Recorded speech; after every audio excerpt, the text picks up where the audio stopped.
Bienvenue dans Flash Talk, votre émission citoyenne. À chaque fois, un débat différent, un lieu différent. Dans Flash Talk, c'est vous qui faites le débat et c'est même vous qui réalisez l'émission. Et oui, grâce à ce petit appareil, un smartphone, un téléphone portable, comme on dit en français. Vous allez même pouvoir commenter ce débat avec nous. Flash Talk, c'est maintenant, on vous attend. C'est parti sur Allez, Twitter. c'est parti. Allez.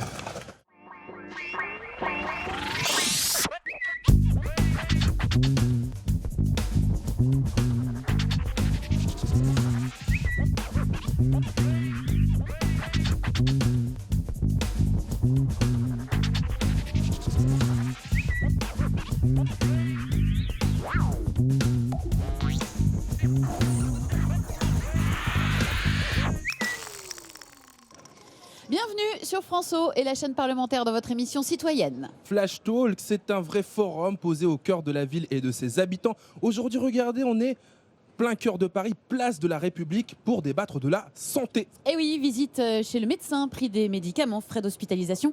Chaque Français consacre en moyenne par année, écoutez bien, 2621 € par an donc pour sa santé. Alors le système de la sécurité sociale que tout le monde nous envie, paraît-il, dans le monde, est-il finalement si efficace et si juste? C'est la question qu'on pose aujourd'hui dans cette émission. Faut-il payer pour se soigner? Faut-il payer plus pour se soigner mieux? Évidemment, on va en débattre avec les gens qui nous ont fait la gentillesse de venir par centaines autour de notre tapis pour répondre à la question, à l'invitation du hashtag FlashTalk. Et puis vous aussi, derrière vos écrans, vous participez sur les réseaux sociaux. Regardez qu'il est tout, c'est l'homme qui nous enterrera tous. C'est notre community manager, Damien. Comment ça va, Damien? Ça va très bien, je t'enterrerai si effectivement je ne crame pas au soleil et que je dépense tout mon argent dans Biafine.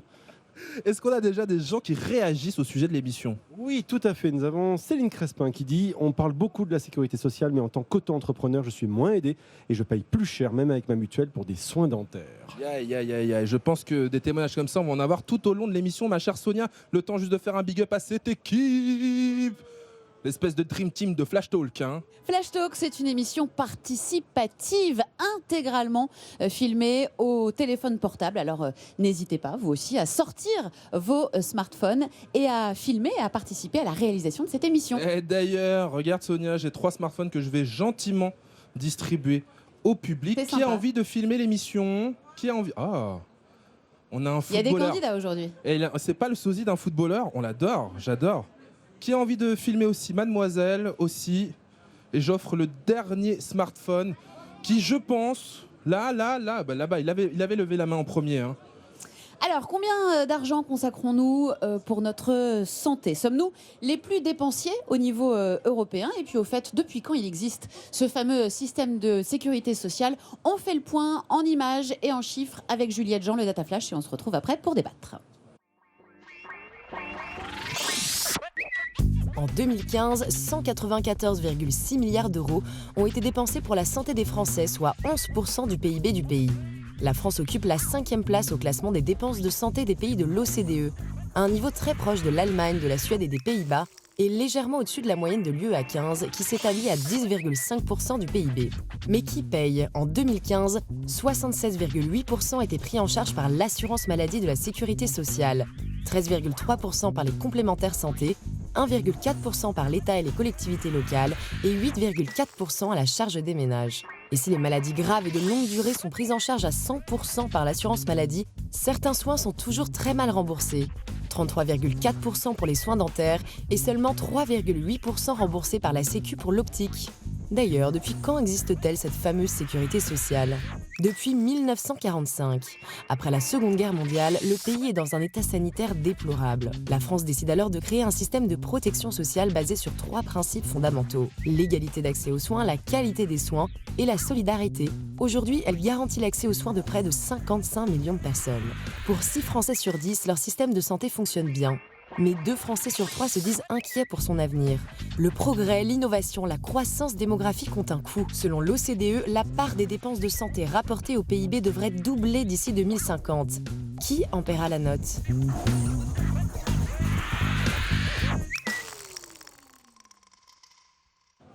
Alors, qui paiera la note? Êtes-vous prêt à payer davantage pour mieux vous soigner, pour vivre plus longtemps, madame? Franchement, non. Je pense que c'est une bonne idée justement de prendre ce sujet aujourd'hui.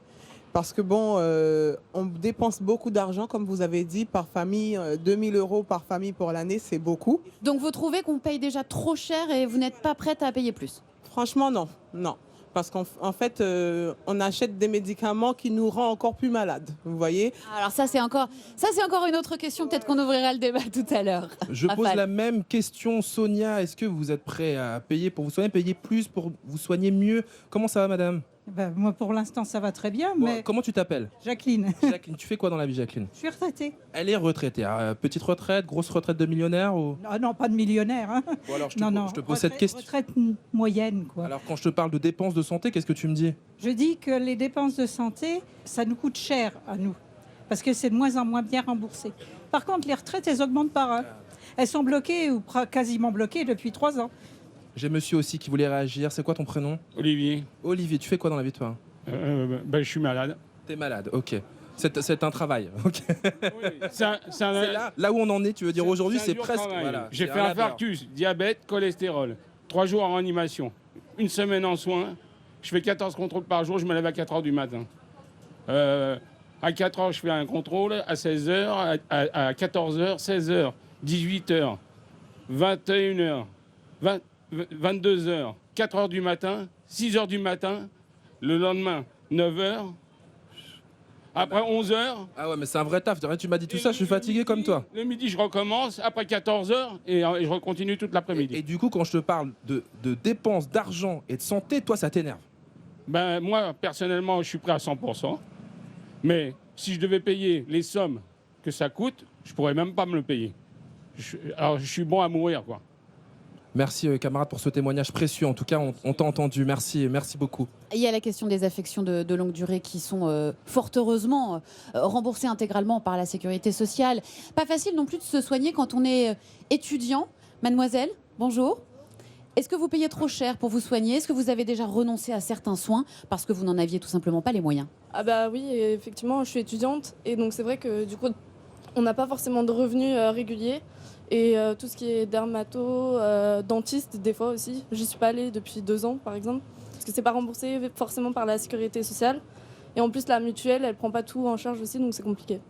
Quand on n'a pas des parents, c'est ça, pour nous aider, c'est compliqué? Si, j'ai ma mère, mais voilà, il y a des dépenses aussi. Elle a eu des dépenses de dents qui étaient plus importantes que moi, donc on fait à l'urgence, en fait.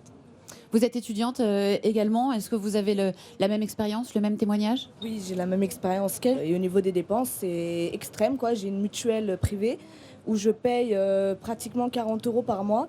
Et ça, en plus, ça ne compense pas tous mes frais. Donc, du coup, moi, j'attends une aide de l'État. J'essaye d'adhérer à la CMU avec ma mère, mais on n'arrive pas, faute de moyens, alors qu'elle est mère célibataire, quoi. Donc, voilà.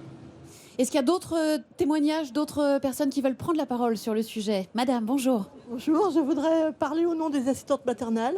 350 000 quand même en France. Et nous sommes malheureusement exclus du système de la mutuelle obligatoire.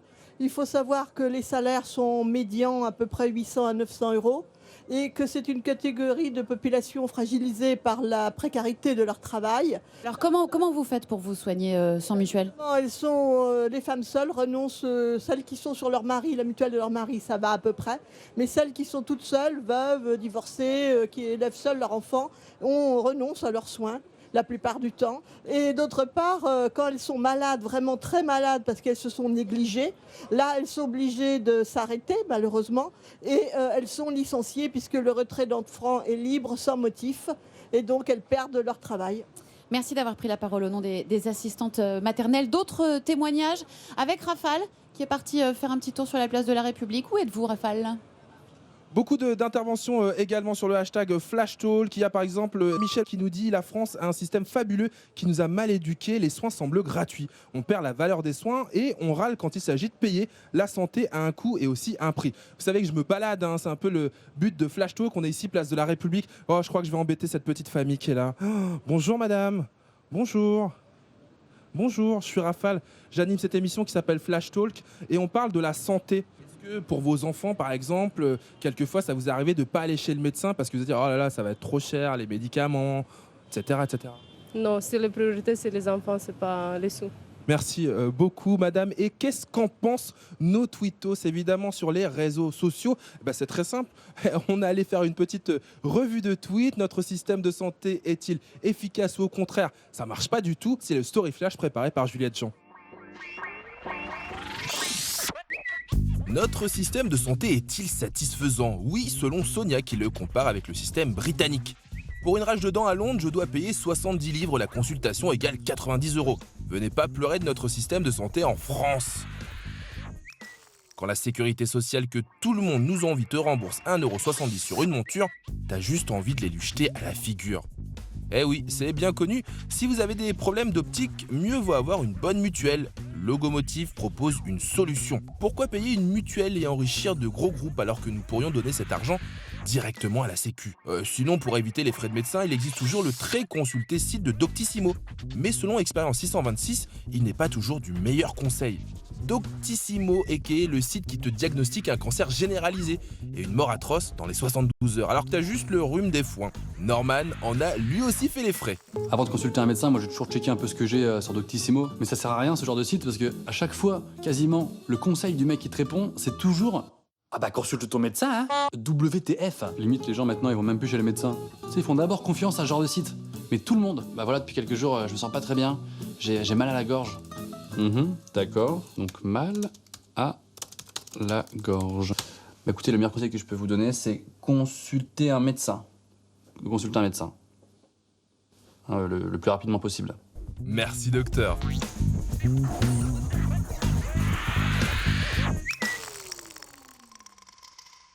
Bon, pour le docteur, effectivement, on repassera. Sonia, j'ai Nivettini aussi ça lui arrive, elle rip, elle va sur ce genre de site. Ça va toi? Ça va. D'où est-ce que tu habites? Noisy-le-Sec. Et à Noisy-le-Sec, il n'y a pas de médecin, t'es obligé d'aller sur les sites? Ah non, c'est pas pour ça. En fait, disons que c'est une... Je suis paresseuse, du coup, j'ai pas envie d'aller sur les sites. Enfin, j'ai pas envie d'aller voir le médecin, donc je pense que je me surestime et je vais sur les sites et j'essaye de me diagnostiquer. Toi, c'est pas une question de prix, c'est de la paresse. Oui, surtout. Parce que... Et le jour où ce genre de sites seront payants? J'irai chez le médecin, parce voilà. que c'est toujours mieux. Ok, on a compris. Alors Raphaël, je suis à côté d'une dame qui est psychiatre, hein, c'est ça? Je parle sous votre contrôle. Et alors vous avez développé une application qui permet de s'auto-diagnostiquer? C'est pas vraiment ça. En fait, moi, ce que je voudrais dire déjà, c'est que Doctissimo ou d'autres choses comme ça, c'est un mouvement beaucoup plus large. Ça s'appelle la médecine participative. J'ai créé un site qui s'appelle I Feel Better. Bon, ifeelbetter.fr. Et alors, quel est l'objectif de ce site? L'objectif, c'est de mettre à disposition des gens, justement, des techniques de soins alternatives qui n'utilisent pas les médicaments, qui permettent, justement, soit de faire de la prévention, soit directement, par exemple, de gérer le stress, les conflits, avec des outils que les psychologues pourraient vous proposer. C'est très important, et notamment aussi les pratiques de médecine chinoise, comme le Qigong. Ça s'apprend aussi. Pratique de médecine indienne, le yoga. Sonia, ça réagit aussi pas mal sur les réseaux sociaux. Il y a par exemple Lucille qui nous dit « La Sécu a été conçue après la guerre quand il n'y avait pas de problème de chômage. Le système est révolu, il faut repenser la médecine et prendre moins de médicaments. » Dominique, comment ça va? Très bien, en pleine forme. Oui, je vous demande, je m'inquiète, c'est la santé, donc je m'inquiète de votre santé. C'est quoi votre statut? Vous parlez d'où? Alors moi, je suis secrétaire national à l'UNSA en charge de la protection sociale et je suis en train de membre du conseil d'administration de la Caisse nationale d'assurance vieillesse sur la retraite. On entend Dominique, la santé n'a pas de prix. Alors qu'est-ce qu'il faut faire? Est-ce qu'il faut évoluer vers un système de santé complètement gratuit ou un système de santé complètement payant? Alors déjà, je pense qu'il faut replacer dans un contexte. On paye déjà sur la santé. On a chacun dans son salaire une cotisation sociale, employeur et salarié, ce que j'appelle du salaire différé. C'est-à-dire que votre employeur, sur votre fiche bulletin de salaire, vous prélève déjà de l'argent pour payer la sécurité sociale. Donc déjà, on paye pour se soigner, déjà rien que ce niveau-là. Vous avez aussi des impôts qui sont affectés à la sécurité sociale ou au remboursement de la dette sociale. Après se pose le problème des complémentaires santé, où effectivement, vous avez aujourd'hui en France deux niveaux. Vous êtes salarié du privé, vous avez 50% de votre cotisation complémentaire qui est remboursée par votre employeur. Vous êtes étudiant, vous n'avez rien. Vous êtes chômeur, vous n'avez rien. Vous êtes retraité, vous n'avez rien. Vous êtes fonctionnaire, vous n'avez rien. Et c'est là qu'il y a des difficultés aujourd'hui parce que, effectivement, on ne paye pas la même chose en fonction de quel statut nous avons. Et là, il y a un vrai problème de discrimination en France. Merci Dominique. Christophe Prudhomme, vous êtes le porte-parole de l'Association des médecins urgentistes de France. Quand on entend le témoignage à l'instant, on se dit qu'en fait, on n'est vraiment pas tous égaux face au système de santé. Non, le système de santé est très inégalitaire. Il est très complexe et la complexité, ça crée de l'inégalité. Il serait beaucoup plus simple d'avoir une sécurité sociale unique. On pourrait avoir un système avec des médecins dans les centres de santé, les médecins salariés, l'hôpital, où vous venez avec votre carte de sécurité sociale qui est alimentée par vos cotisations et qui prend en charge l'intégralité de ce qu'on se considère comme des soins qui doivent être pris en charge par la sécurité sociale. Ça veut dire, si je comprends bien, que vous me parlez d'une santé totalement gratuite. Moi, je considère qu'on ne doit pas payer de sa poche, on doit payer, la collectivité doit payer, parce qu'on n'a pas tous le même salaire. Par contre, quand on est malade, c'est la même maladie. Et donc, aujourd'hui, si on veut une société, et là, on est dans une période politique particulière. Bon, en plus d'être porte-parole de l'Association des médecins urgentistes, je suis aussi à la Fédération CGT de la santé. Et dans les valeurs de la CGT, il y a l'égalité, il y a la solidarité. Et nous, ce qu'on dit, c'est une sécurité sociale unique, intégrale, qui collecte l'ensemble des moyens pour payer l'intégralité des soins qu'on juge utiles. Juste quand même, le déficit de la Sécu aujourd'hui, c'est près de 8 milliards. Qui paye ? Vous savez, le déficit de la Sécu, c'est même pas les bénéfices de Sanofi Aventis, c'est-à-dire le plus grand laboratoire pharmaceutique français. Donc, il faut relativiser. Et puis, l'essentiel de la population, vous savez, moi je travaille en Seine-Saint-Denis, qui galère tous les jours avec des salaires de misère. Donc, aujourd'hui, il faut une autre répartition des richesses. Et si on répartit mieux les richesses, on aura de l'argent pour la sécurité sociale. Alors, c'est un point de vue applaudi aujourd'hui dans Flash Talk. Est-ce que tout le monde est d'accord avec ça, Raphaël ? Dans le public de Flash Talk, j'ai retrouvé Eric, qui est vice-président d'une mutuelle, la MGN, pour ne pas la citer. Est-ce que vous êtes d'accord avec ce qu'on entend ? La seule chose où j'ai un petit décalage par rapport à ce que vient de dire M. Prudhomme, c'est qu'aujourd'hui, une des principales causes d'inégalité dans l'accès aux soins, c'est aussi là où on habite. C'est-à-dire qu'il n'y a pas que la question des remboursements. Sur certains territoires, malheureusement, l'aménagement du territoire, l'implantation des cabinets de médecine, des centres de santé, des maisons de santé, fait que beaucoup de nos concitoyens ne parviennent pas à soigner, tout simplement parce qu'il n'y a pas de médecins, parce qu'il n'y a pas suffisamment d'infirmiers, etc. C'est-à-dire qu'au-delà de la seule question du remboursement, on a aussi à repenser l'aménagement du territoire de santé, l'organisation du système de soins, pour le rendre plus efficient. Mais ce que dit notre médecin urgentiste, c'est que c'est la collectivité qui doit payer. Est-ce que vous pensez que c'est l'usager, le patient qui doit payer ? Est-ce qu'il faut socialiser davantage les financements ? Ça, c'est un choix politique, pourquoi pas. Tout à l'heure, une personne parlait de son diabète et disait qu'il était en affection de longue durée. Aujourd'hui, malheureusement, les gens qui sont en affection de longue durée, ils ont 2 fois plus de reste à charge alors qu'ils sont pris en charge à 100% compte tenu de tous les médicaments qui ne sont pas suffisamment remboursés. Donc on a de grosses réformes structurelles à faire si on veut pouvoir réduire les inégalités dans l'accès aux soins, parce que c'est la première inégalité aujourd'hui, notamment sur l'espérance de vie. Merci beaucoup Eric. Je parle aux médecins, aux infirmiers, aux infirmières qui sont dans ce public très bientôt. Vous envoyez un des grands malades de cette émission. Ouais, c'est une émission sur la santé, c'est normal. C'est l'humoriste de Flash Talk. Voici l'œil de Dikoche. Alors, décidé ? Non, pas encore. Je trouve ça un peu trop cher. On va quand même réfléchir un peu. Mais c'est tout décidé. Tu es fou. Non, juste un peu malade. Vous avez fait votre choix ? Oui. Des gouttes pour le nez. 4,50 €. Remboursé avec la carte vitale.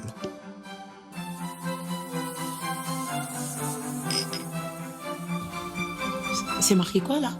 Ah, je sais pas. Doliram peut-être ? Doliram peut-être. 1,23 €. Remboursé avec la carte vitale. Peut-être. Il est comment votre Firvax ici ? Générique ou Princeps ? Ah, monsieur, si tout est halal, il n'y a pas de... Hein ? Médicament Firvax. Remboursé par la carte vitale. Alhamdoulilah. Vous seriez la pilule du lendemain. Ah, j'en ai plus, monsieur. On les reçoit toujours le lendemain. Devenir papa. 11 375 € et 75 centimes. Absolument pas. Remboursé par la carte vitale. Pour toute maladie sur Terre, il existe un médicament à acheter à un prix exorbitant, sauf l'amour. Enfin, si, mais ça c'est une autre histoire, qui se terminera encore avec une maladie si vous faites pas gaffe. Et pour tout le reste, il y a Carte Vitale. Carte Vitale, partenaire officiel des Jeux Paralympiques 2019 au Gabon.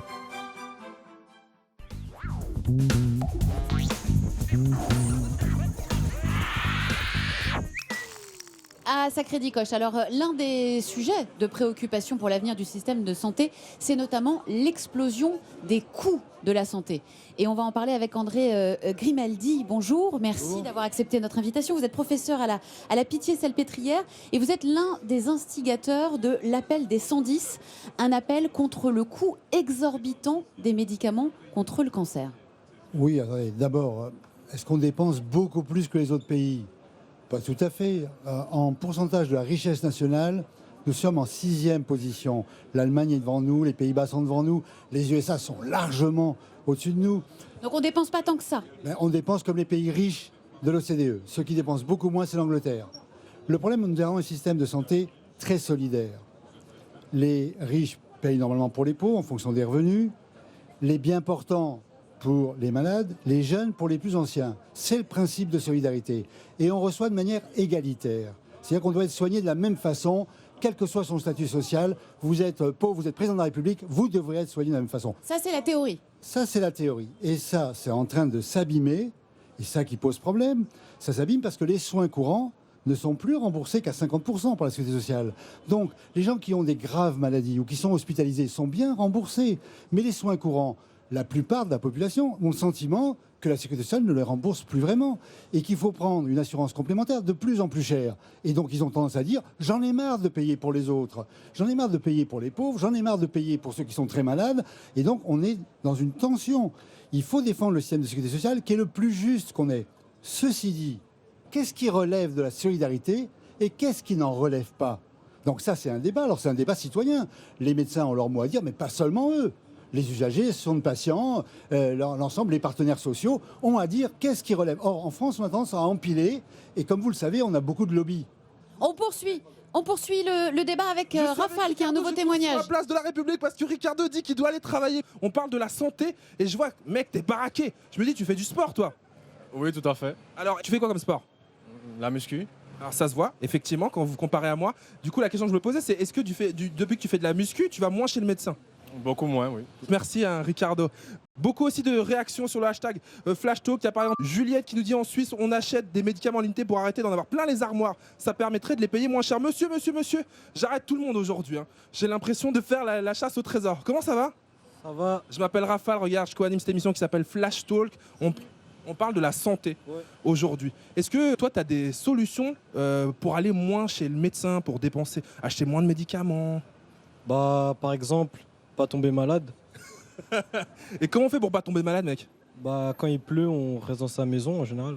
Je l'adore. À toi, Sonia. Et fallait y penser, ne pas tomber malade, évidemment, bien vu. Alors c'est vrai que ça nous amène sur le sujet de la prévention. On est en retard en France par rapport à ça.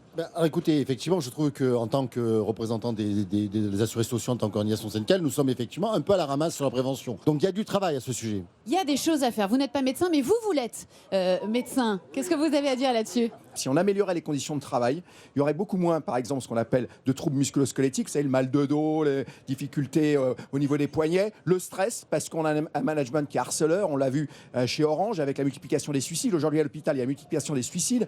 Donc aujourd'hui, il faut mieux travailler pour être moins malade. Et ça, c'est la meilleure prévention. Et ça, il faudrait que les patrons l'entendent, parce que mener les gens à la schlag, ça les rend malades. Et ça, c'est un vrai problème. Et ça, ce serait la meilleure prévention qu'on pourrait mettre en œuvre aujourd'hui.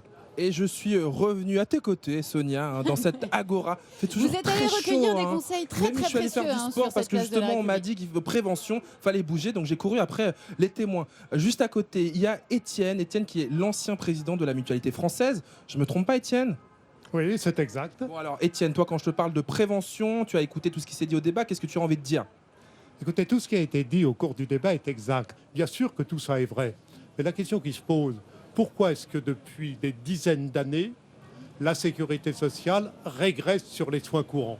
Parce qu'on n'a pas su organiser notre système. Il faut donc mettre en débat public ces questions, se méfier des solutions un peu simplistes qui consistent à dire il suffit de rembourser plus. Non, il ne suffit pas de dépenser plus, il faut surtout dépenser mieux. On a un système qui fonctionne bien. Globalement, il ne faut pas faire preuve de trop de pessimisme. On est mieux soigné et en meilleure santé qu'il y a quelques années. La Sécu marche mieux aujourd'hui qu'en 1945, mais il y a des marges de progrès. Merci beaucoup Étienne. Étienne, il a fait une intervention, j'ai l'impression que c'est moi le fautif. J'ai l'impression que le trou de la sécu, c'est ma faute. C'est comme ça qu'on va terminer cette émission. Je sais qu'on fait des frustrés. Les gens ont envie de parler et tant mieux, parce que c'est le but de cette émission. On le dit à France Télé, on la veut plus longue tout le temps. Hein, comme ça, les gens pourront parler tout le temps. On voit bien à quel point le débat citoyen a pris aujourd'hui encore sur une question aussi importante que celle de la santé. Alors continuez de prendre la parole, continuez de nous rejoindre dans Flash Talk, ce débat citoyen sur LCP et sur France O. C'est toujours un plaisir pour nous. Merci de nous avoir suivis. Merci à notre partenaire Move. Oui, et surtout, le débat n'est pas terminé. Hein, Sonia vient de le dire. Il continue sur les réseaux sociaux. #Flash Talk. Pour terminer, il y a il y a Didier, pardon. Je peux plutôt lire le tweet de Didier qui est plus cool. Faire l'amour au moins 3 fois par semaine permettrait de réduire de 15% le risque de développer un cancer de la prostate. Faisons l'amour, c'est bon pour la santé et ça ne coûte rien. Merci à vous tous de nous avoir suivis. On se retrouve très bientôt sur votre chaîne préférée. À très bientôt. À bientôt. Salut.